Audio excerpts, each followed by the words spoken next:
বরিশালের গৌরনদীতে শহীদ বুদ্ধিজীবী দিবস ও মহান বিজয় দিবস উদযাপনের প্রস্তুতি সভা অনুষ্ঠিত হয়েছে।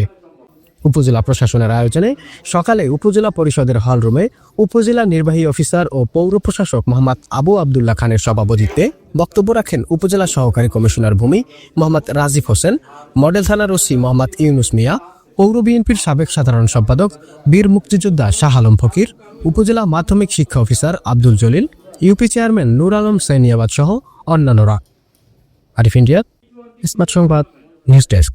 এখানে আমার ওই যে প্রাথমিক শিক্ষা কর্মকর্তা আছে আগামী রোববারের ভিতরে, তাহলে এটা একটু আপনারা প্রচারণা করবেন এই মেলার বিষয়টা, যাতে এটা আমরা সেভাবে প্রেরণার ব্যবস্থা নেব।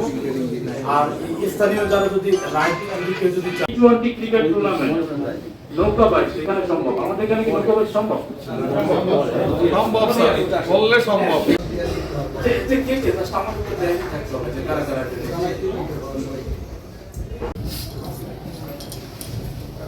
কিন্তু বলা হয়েছে চারু কারু এবং স্থানীয়ভাবে উৎপাদিত শিল্পের উপরে